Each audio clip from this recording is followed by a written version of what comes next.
மாண்புமிகு பேரவை தலைவர் அவர்களுக்கு வணக்கம்.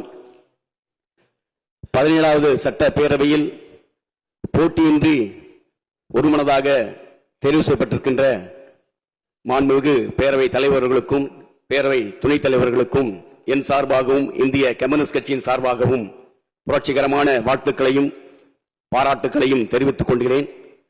மாண்புமிகு முதலமைச்சர் அவர்களுக்கும் மாண்புமிகு அமைச்சர் பெருமக்களுக்கும் மாண்புமிகு எதிர்க்கட்சி தலைவர்கள் உள்ளிட்ட சக சட்டமன்ற உறுப்பினர்களுக்கும் என்னுடைய வாழ்த்துக்களையும் பாராட்டுக்களையும் தெரிவித்துக் கொண்டு, தமிழக சட்டமன்றத்தில் ஆளும் கட்சி எதிர்க்கட்சி என்று எதிரும் புதிருமாக பேசாமல் இருந்த அந்த கட்டமைப்பை உடைத்து தமிழ்நாட்டுடைய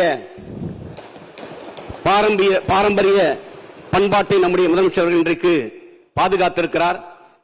1967ஆம் ஆண்டு பேரர் அண்ணா அவர்கள் வெற்றி பெற்ற பிறகு அன்றைக்கு பெருந்தலைவர் காமராஜரை சந்தித்து வாழ்த்து பெற்றதைப் போல நம்முடைய முதலமைச்சர் அவர்கள் வெற்றி பெற்ற பிறகு நம்முடைய பிரதான எதிர்க்கட்சியான திராவிட முன்னேற்ற கழகத்துடைய தலைவரும் முன்னாள் முதலமைச்சருமான அண்ணன் ஸ்டாலின் அவர்களை சந்தித்தது, அதே போல மறுமலர்ச்சி திராவிட முன்னேற்ற கழகத்துடைய தலைவர் திரு வைகோ அவர்களை சந்தித்து வாழ்த்து பெற்றது, அதே போல திராவிட கழகத்துடைய தலைவர் திரு ஆசிரியர் வீரமணி அவர்களை சந்தித்து வாழ்த்து பெற்றது, அதே போல பாட்டாளி மக்கள் கட்சியுடைய தலைவர் திரு அன்புமணி ராமதாஸ் அவர்களையும் சந்தித்தது, அதே போல நாம் தமிழர் கட்சியுடைய தலைவர் சீமான் அவர்களையும் இடதுசாரி கட்சி தலைவர்கள் தோழர் வீரபாண்டியன், தோழர் சண்முகம், அதே போல விடுதலை சிறுத்தை இயக்கத்துடைய தலைவர் திருமா அவர்களை சந்தித்து வாழ்த்து பெற்றிருப்பது என்பது இன்றைக்கு தமிழ்நாட்டில் ஒரு புதிய சகாப்தத்தை இன்றைக்கு நம்முடைய முதலமைச்சர் அவர்கள் ஏற்படுத்தியிருக்கிறார். அதோடு மட்டுமல்லாமல் தான் ஆட்சியேற்ற அதே மேடையில் அதே பொழுதில் 3 கோப்புகளில் கையெழுத்திட்டு ஒட்டுமொத்த தமிழ் மக்களையும் மகிழ்ச்சியிலே ஆழ்த்தியிருக்கிறார்.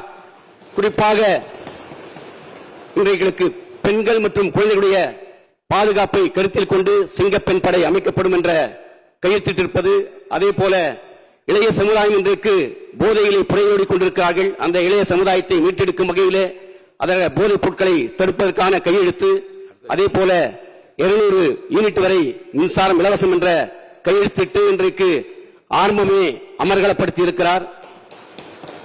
ஆகவே தொடர்ந்து தேர்தல் நேரத்தில் கொடுத்த வாக்குறுதிகளை நிறைவேற்ற வேண்டும் எதிர்பார்ப்போடு தமிழ்நாட்டு மக்கள் காத்திருக்கிறார்கள். அந்த எதிர்பார்ப்புகளை நிறைவேற்ற வேண்டும் என்று கேட்டு மீண்டும் ஒருமுறை நம்முடைய மாண்புமிகு முதலமைச்சர்களுக்கு வாழ்த்துக்களையும் பாராட்டுகளையும் தெரிவித்து என்னுடைய உரையை நிறைவு செய்து கொள்கிறேன். நன்றி, வணக்கம்.